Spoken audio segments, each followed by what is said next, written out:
بسم اللہ الرحمن الرحیم۔ آج کا میرا ٹاپک ہے مورک کربلا۔ کیا مورک کربلا حق و باطل کی لڑائی تھی یا اقتدار کے لیے کشمکش؟ حضرت امیر معاویہ کے 20 سالہ دور حکومت میں حضرت امام حسین ان سے سالانہ 1,00,000 درہم سے زیادہ رقم حاصل کرتے تھے اور اس کے علاوہ تحفے طائف الگ تھے۔ آپ حضرت امیر معاویہ سے بعید بھی تھے، مگر کوفے کے بدماشوں سے خط و کتابت بھی جاری تھی۔ ایک دفعہ کوفہ کا ایک نامور صبائی لیڈر سلیمان بن سرو مدینہ آئے۔ حضرت حسین سے ان کی گفتگو ہوئی۔ آپ نے ان سے فرمایا، ہم سب گھر میں بیٹھے رہیں، ہم نے معاویہ کی بیعت ناگواری کے ساتھ کی ہے۔ جب معاویہ کی وفات ہو جائے تو ہم بھی غور کریں گے اور تم بھی غور کرو۔ ابو مخف کی روایت کے مطابق شیعان کوفہ سے گفتگو میں آپ کے یہ الفاظ تھے: اب صلح ہو چکی ہے، بیعت بھی ہو چکی ہے، جب تک یہ شخص یعنی حضرت معاویہ زندہ ہے ہم انتظار کریں گے، اور جب یہ مر جائے تو پھر کیا کرنا ہے ہم بھی غور کریں گے اور تم بھی غور کرو۔ اب ظاہر ہے کہ اس کی خفیہ رپورٹ جب حضرت معاویہ کو پہنچی ہوگی تو آپ کو کس قدر تشویش لاحق ہو گئی ہوگی۔ آپ کے دور رس نگاہوں نے آنے والے واقعات کا پورا اندازہ کر لیا ہوگا۔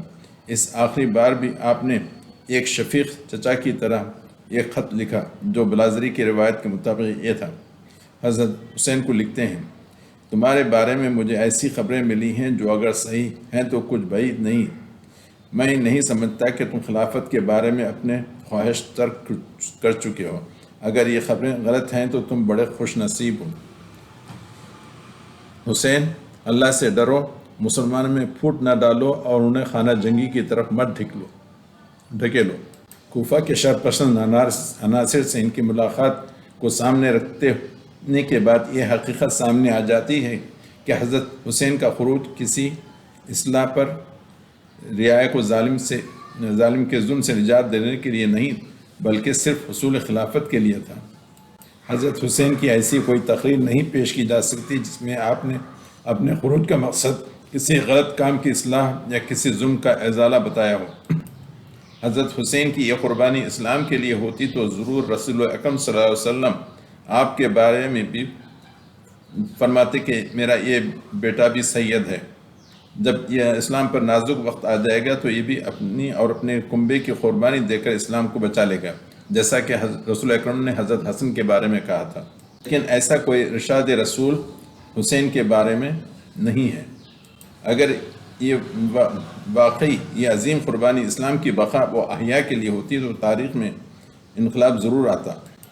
کسی جماعی اور مسلمہ حکومت کے خلاف اقدام خروج یا بغاوت ہی کی تاریخ میں آتا ہے، خواہ اقدام کرنے والی شخصیت کتنی عظیم المرتبت اور صاحب اجتہاد ہو، اور خروج امت میں انتشار اور اختلال کا باعث ہونے کی بنا پر بہرحال ممنوع ہی ہے۔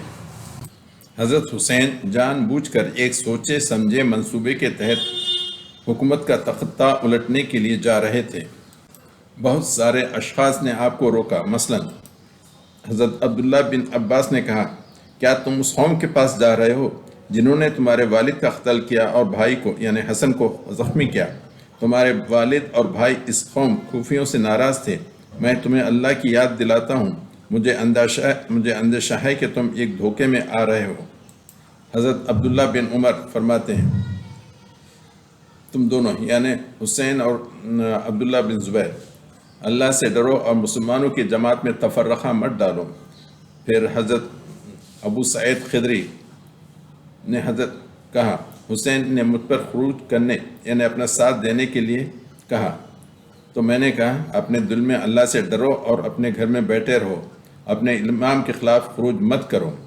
پھر ابو واقد لیثی انہوں نے کہا، میں نے حضرت حسین کو اللہ کا واسطہ دلایا کہ خروج نہ کریں، کیونکہ جو بے وجہ خروج کرتا ہے وہ اپنے آپ کو ہلاکت میں ڈالتا ہے۔ پھر حضرت جابر بن عبداللہ نے کہا، میں نے حسین سے اس معاملے میں گفتگو کی اور کہا، اللہ سے ڈرو اور لوگوں کو آپس میں نہ ٹکراؤ۔ پھر حضرت عبداللہ بن جعفر طیار نے کہا، اے حسین، کیا تم اللہ سے نہیں ڈرتے؟ تم جماعت سے خارج ہو رہے ہو اور امت میں تفرقہ ڈال رہے ہو، جبکہ امت ایک بات پر متفق ہو چکی ہے۔ پھر حضرت عبداللہ بن متی نے حضرت حسین سے کہا، کوفے کا قصد ہرگز نہ کیجیے، وہ شہر نحوست سے بھرا ہوا ہے اور شوم ہے، آپ حرم کعبہ کو نہ چھوڑیے۔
میں نے ریفرنس کے لیے جو کتاب لی ہے اس کا نام ہے تاریخ اسلام کے مست کردہ حقائق، لکھنے والے ہیں حافظ محمد سید محمد علی حسینی، اور یہ پرنٹ ہوئی educational publishing house Karachi, Delhi.